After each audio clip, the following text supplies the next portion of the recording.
Hello everyone, Welchy here and welcome back to the Part-Time Gamers channel and welcome back to the Flashback Friday series. Last week we looked at Gears of War 3, we looked at mainly the multiplayer side of it and the maps and that kind of stuff. Hopefully you enjoyed that because this week we're back again with some more Gears of War 3 as promised. This time though we're looking at Horde and Beast mode. Two modes which, Horde mode was introduced in Gears 2 as we saw in the first Flashback Friday, but they really improved on it in this game, and Beast mode is a game mode that was new to Gears of War 3 and we never saw it again for now. Hopefully you'll see it again soon, but we'll get into that. So let's go straight into it. We're going to start with some Horde. Okay, so we're going to be doing Horde on Sandbar. Sandbar is definitely my favourite map for Horde on Gears of War 3.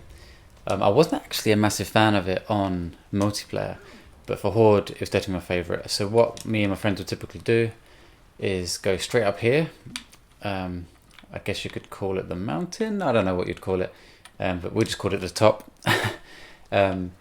Because from up here you can see obviously pretty much the rest of the map. You can see all the enemies down there, and across. And it's quite easy. It was easier to defend than other points in the map. You'll see these big like flashing beacons, I guess you'll call them. I can't remember the name of them, but they are basically where you'd set up your camp. So I'll show you right now. The one on up here is over here. I think it's called a command post. Yeah, there we go, command post. So yeah, you use this command post and this will be your starting point. This is where your fortifications can be built. So you'll see on the right hand side there, the timer's not ticking yet because I haven't set the command post up. And you'll also see there, those are my potential fortifications. Now this is a new account. When I used to play Gears of War 3 I had a different Xbox account, so I haven't unlocked many of the fortifications, but I will show you the ones I have got for now. So very different to how Gears of War 4 and 5 work now.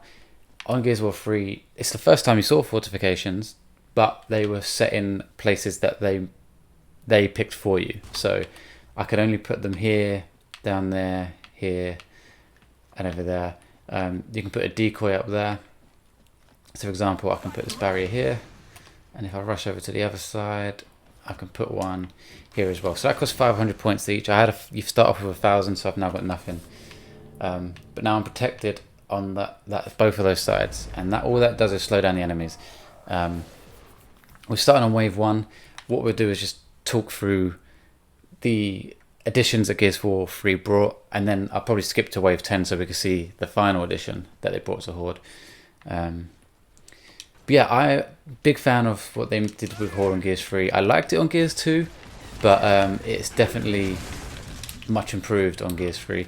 That is one of the changes in Gears 3, is that some of the enemies were lambent, which meant they could explode upon death, which added us a little extra challenge, because even once you'd killed the enemy you wasn't fully safe because they could explode, and obviously if you're within range it will hurt you as well. So as you see at the top, we've only got 5 enemies left. The first few waves are always easy, even on your own. But yeah, as I said, they made quite a few good kill that ticker, a good addition to Horde in Gears of War 3. One of them being fortifications. Why is that not hitting them? The other being boss battles. So boss battles happen every 10 waves. So what we will do, I'm going to try and execute this guy. We will, as I said, I'll skip to wave 10 and we can look at those boss battles. But what happens is, after, I believe after every wave, you get a chance to upgrade your fortifications and stuff. And by making more fortifications, you level it up. So you'll see my fortification is level 2 for the barriers. You can repair them or you can make new ones and so on. So I'm going to repair that one for now. I can't upgrade it because I haven't got that level yet. But say once I get to level 3, I can get even stronger barriers. And if we go over here to the decoy, I can set up this decoy for 500. And the enemies will rush to that and attack that instead of me when they see it. And now that I've leveled that up, it will level up itself, and then eventually I'll unlock the next kind of fortification. It's a cool system. I prefer how it is now on Gears of War 4 and 5, where the different characters and classes have different abilities. And so, for example, there's a mechanic that does all this kind of stuff. Oh shit! I wasn't ready for that. But this was a good first step towards that, if you know what I mean. Let's see what different enemies we can see here. So, a lot of the enemies we've seen so far, other than the Lambent, have been in the other games. I believe tickers were introduced in Gears 2. I'm pretty confident saying that. I might be wrong. But I'm pretty sure tickers were a Gears 2 edition. I can hear a ticker now, speaking of. Oh yeah, I can hear that ticker. Where is it? Oh, there it is.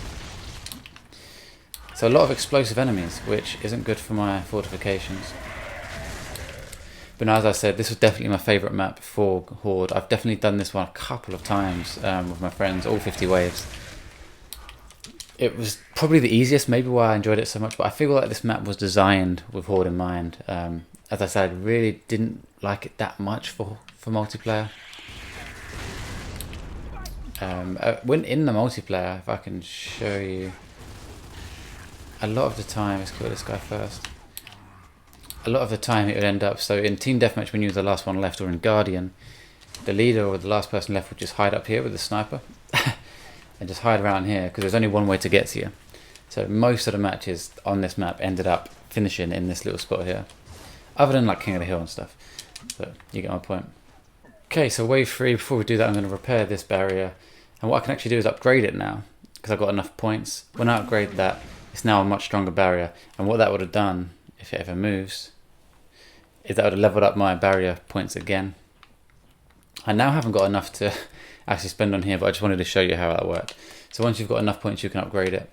I'm going to repair this over here. See, I think what I have to do is get the decoy to level 2, and then it will unlock my next fortification, which I believe is a turret.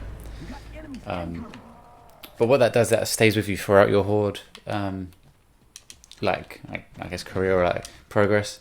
You don't have to. It's not like per match. It's just there the whole time, which is good. Okay, now that is an enemy type that I forgot about. I don't even know what that is. A drudge. I completely forgot about them. I need to play through the Gears 3 campaign again. There's some enemies here that I do not remember. I remember there being Lambent enemies, of course. Like there's a Lambent Berserker. But I don't remember those drudges. I'm going to have to play through this game again. But yeah, again, another explosive enemy.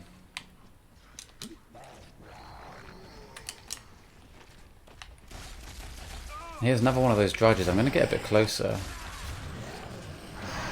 Okay, so what they do is they actually, yeah, charge you. I thought they might. Rings a bell now. But yeah, I completely forgot about them. So this is something I forgot they did. They did bonus waves. Kill 10 enemies in 30 seconds to get like extra points. I forgot they did stuff like that. I'll try and do it. I don't think it's going to work because there's only one of me. I thought it'd be another decoy around here. I'm pretty sure it's going to be tough to find 10 in a row. Let's try and do it though. Actually, I think it's just 10 quick kills between each one, doesn't it? It's not like I've got to do 10 now. I think it's doable. Let's see. 1, 2. See, this is the problem. It's finding the next ones. Yeah, I'm not going to be able to do it. There's only 3 enemies left and I've got to kill 4 in 2 seconds. Shame. I got close, but I think it would have been easier if I had another person with me so we could share out the kill and take a side each. Because they spawn so far away sometimes, it's just hard. But what I'm going to do is I'm going to skip ahead to wave 10 so we can see the boss battles. Okay, so what I thought we'd do is do wave 10 on a different map. Another classic Gears 3 map is Mercy. Mercy was actually a very good map. One of my favourites for multiplayer. Didn't play too much of it on Horde, but I did play it. And we would typically go here because then you get the one shot when needed.